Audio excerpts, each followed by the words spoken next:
এই চ্যানেলে সম্প্রচারিত সকল খবরই সচেতনতামূলক এবং শিক্ষণীয়, কোনো কিছুই প্রভাবিত নয়। সন্দীপ ঘোষের গ্রেপ্তারি প্রসঙ্গে এবার মুখ খুললেন বীরভূমের লোকসভা কেন্দ্রের সাংসদ শতাব্দী রায়।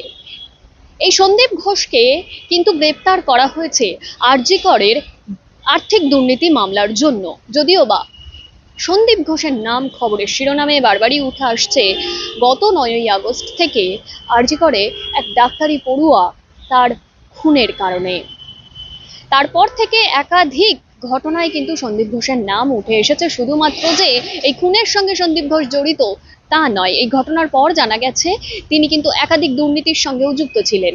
ঠিক সেরকমই সিবিআই তাকে এবার হেফাজতে নিয়েছে আর্থিক দুর্নীতি মামলার জন্য, এবং তার পরপরই তার ঘনিষ্ঠ একাধিক ব্যক্তিত্ব তারা কিন্তু ইতিমধ্যেই সিবিআই এর জেরার মধ্যেই আছেন। তবে এবার সন্দীপ ঘোষের প্রসঙ্গে কিন্তু কথা বলেছেন বীরভূমের লোকসভা কেন্দ্রের সাংসদ শতাব্দী রায়।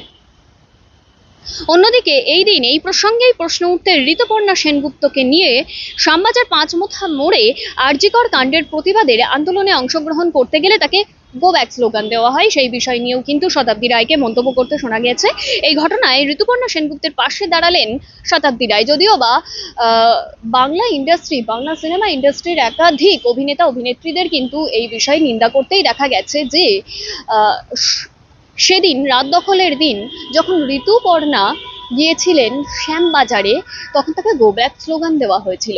যদিও বা সেই ঘটনাকে প্রত্যেকেই, অর্থাৎ হলিউডের প্রত্যেকেই কিন্তু এই ঘটনাকে তীব্র নিন্দা জানিয়েছেন। এবার শতাব্দী রায় তিনিও কিন্তু এই ঘটনার তীব্র নিন্দা জানাচ্ছেন। তিনি বলেছেন, একজন শিল্পী গেলেও তাকে এভাবে হেনস্থা করা হচ্ছে, আর না গেলে তাকে দোষারোপ করা হচ্ছে।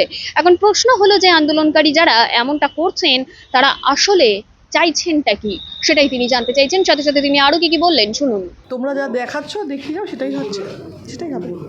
এর মধ্যে কী আছে, বলার তো কিছু নেই। যা প্রসেস, যা প্রসিডিওর, যেটাই হবে সেটাই হবে। তো সবাই শাস্তি চাইছে, এর বিচার চাইছে, সুতরাং বিচারের প্রসেস যা হয়, যা যা মধ্যে দিয়ে যেতে হবে যাবে। বলছি সুপ্রিম কোর্টে গেছিল, ঋতুপর্ণাকে হ্যাকেল করা হয়েছে, এটা নিয়ে আপনি কি বলবেন? না, এটা তো একদমই অন্যায় না। একটা শিল্পী যদি গিয়ে থাকে, না গেলেও দোষ দিচ্ছ যে কেন যাচ্ছে না, গেলেও তোমরা অপমান করছো, গো ব্যাক বলছো, তাহলে তা কী চাইছো? মানে যারা এটা করছে তাদের চাওয়াটা খুব, জানাটা খুব ইম্পর্টেন্ট। কারণ যদি একটা শিল্পী যদি কিছু না বলে চুপ থাকছে, ও লাপাতা বলে তাকে গালাগালি করছো, আবার যখন সে যাচ্ছে নিজের তাগিদে যে আমি যুক্ত আছি এই প্রতিবাদে, তখন তাকে গো ব্যাক বলছো, তা চাইছোটা কি? প্রতিবাদের নামে কি অন্য কিছু ঢুকে আছে? রাজনীতি তো ঢুকে আছে, কিন্তু এই লোকগুলো যারা বিচার চাইছে তাদেরকে সবাইয়ের কাছে একটাই কথা, যে বিচার চাই আমরা। কাউকে হ্যাকেল করে, কাউকে ছোট করে, কাউকে ভুল করছে, কে দোষ করছে, কে অ্যাক্টিং করছে, সেগুলো না ধরে আমরা বিচারের সঙ্গে থাকি। দিদি, বলছি যে আইন, মনে হয় যে আইন, মানে এই বিল শেষ পর্যন্ত আইনে রূপান্তরিত হবে, সেই আশাতেই তো বিল পাস করা। বলছি সুপ্রিম কোর্ট এই ঘোষের আর্জি শুনতেই চাইনি। আমি জানি না এগুলো বাবা।